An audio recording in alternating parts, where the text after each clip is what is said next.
Wow, we are delighted to have Dan Levy, co-creator and star of the show, here now. I'm seldom, I've got to be honest, I'm seldom starstruck.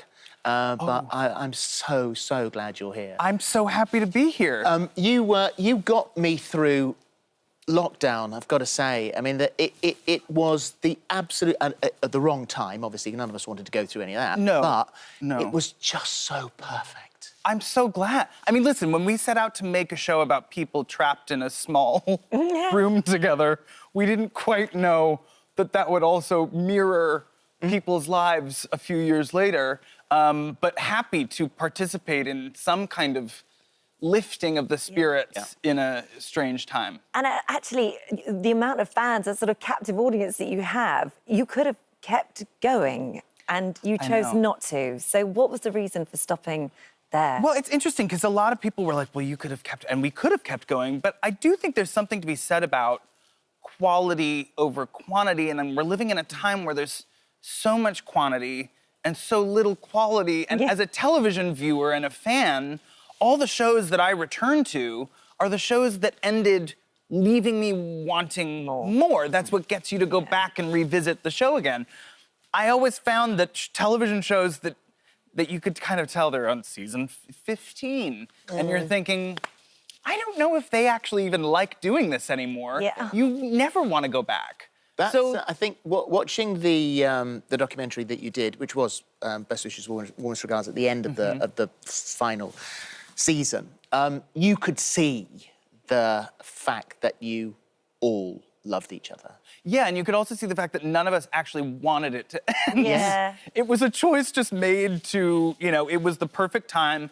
I knew that I could tell the right amount of stories, and that hopefully, fingers crossed, we would end on the highest possible note. Well, for anyone who hasn't seen it, we're not going to say how it finishes, but I was bereft. It was like a bereavement when it finished. For you guys, was there any moment after that in the, you know, the next few weeks or months where you thought, have we made the wrong choice here?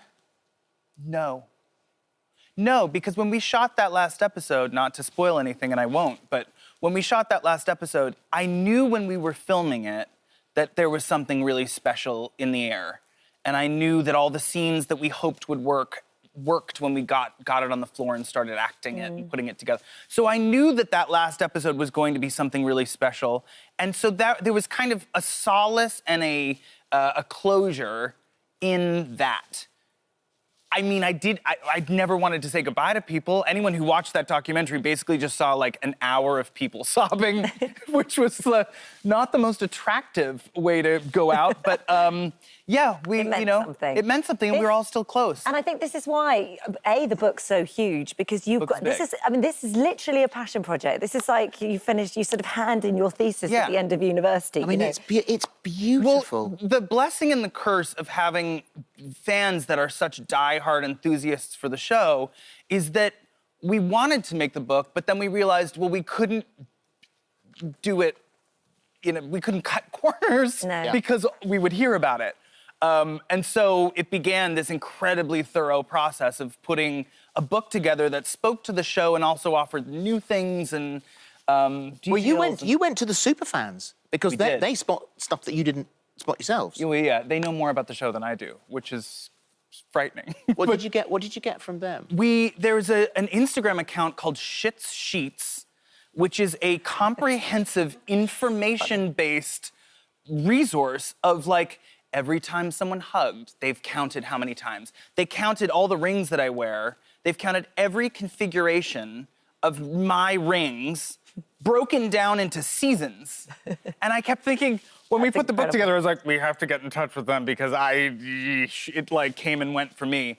And they were such a resource in just how thorough it was. And in the book, we've put together all of the trips that Alexis took over the course of the 6 seasons, like all the funny little excursions that she mentioned, and every word that Moira spoke that was peculiar is in the book defined. And so we went to the fans because I think you can't accept a kind of success like this without acknowledging that the fan base is crucial to getting here. Yeah, without a doubt. Yeah. There's stories in there as well, the sort of behind-the-scenes stories of the writing, the fact that you were writing sort of scripts for your dad, which you knew would wind him up because obviously there were things in real life that you knew would just get him. It's very rare that you're in a situation where you can write funny things for your father to do. And in the first season in particular, I really liked to push his buttons, and we wrote a scene. My dad is incredibly particular about his hair. Right. Doesn't even like the wind touching it. And so, of course, I think it's the second episode, I wrote a scene where he wakes up in the morning and there's a filthy water drip that has just been slowly dripping on his hair. There it is. There it is, that's it. And so we pitched the idea to my dad, who kind of looked at me like saying, really? Is this really what you... Day 2 and this is what I'm doing? And to his defense and credit, he said yes. I had him running across town. I had him doing a ton of that, and anyway. So as you saw, he said yes and Brilliant. At one point said, it's not wet enough. I need it wetter. Wetter water. Yeah, he leaned in a big way. Yeah. One of the things that I want to talk about, which is unique, I think, to this show, it's never, to my knowledge, been done better. And that is that. Oh. And the fact that world-renowned, his relationship with Patrick, it's not stereotypical. It's been critically acclaimed by the LGBTQ+ community. It's one of the most sensitive places. Schitt's Creek is one of the most sensitive places on the planet.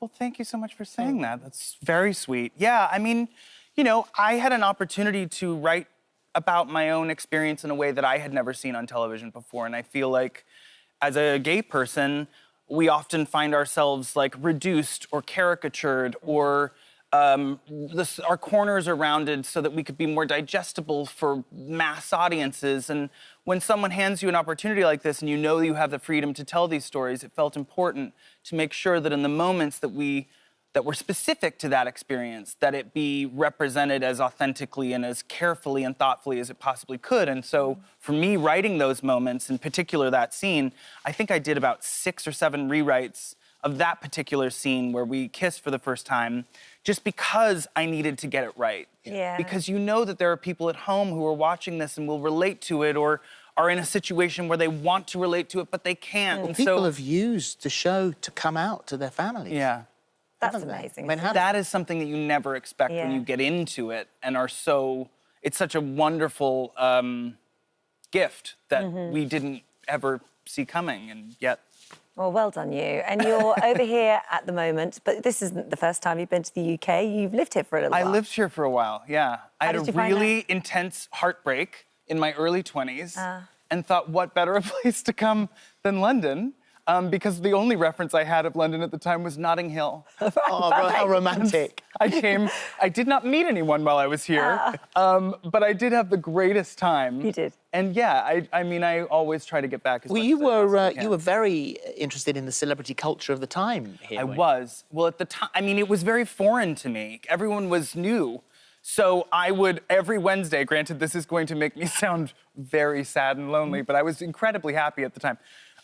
Every Wednesday, I would look forward to picking up a pizza and getting a fresh Heat magazine, taking it home, and flipping through it. I knew nobody in the magazine. Yeah. And by the end of my time here, I was heavily invested in many British celebrities. Yeah. And at the soundtrack to that time, one of your favourites was S Club. Well, yeah, S Club was big in Canada where I grew up. Yeah. And my sister got married a couple weekends ago. Yeah. And there was a photo that was taken from the wedding, and it's the two of us.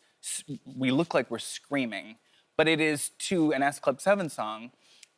Because I thought, there it is. There it is. What because a great my sister photo. was a huge S Club 7 and Spice Girls fan, so most of the night was like Spice Girls and a lot of British sounds pop. amazing. See. Well, there is only there's only one way we can help out with this, and that's with a message from Rachel. Rachel, here you go. Hi, Dan. First of all, I just want to say that I am such a massive fan of yours. I love you. I absolutely loved Schitt's Creek so much. So it's so lovely for me to send you a message to say hi. I hope you're really well. I'm sending you loads and loads of love to you and your gorgeous family. And I'm sending you the biggest mwah, kiss. Lots of love. Bye. Okay. You see? That is the full circle moment I came here for. That's it. I can leave happy. And yeah, listen, it was, okay. We Thank you for that think this might surprise. be your first UK TV interview ever. This is my very first time on UK television, and I've watched so much of it, including the two of you. So to be here is very surreal Well, and that's wonderful. very nice of you are to say. very And I know that you are writing a rom-com at the moment for yourself. I am, yeah. Setting it here. Setting So it here. When you come back, please come in and see So if it. all goes to plan, Yeah. I will be back Come here and see hopefully us. very soon. Well, thank you so much. It's so lovely to meet you, Dan. Nice to meet you both. Best wishes. And warmest regards. And,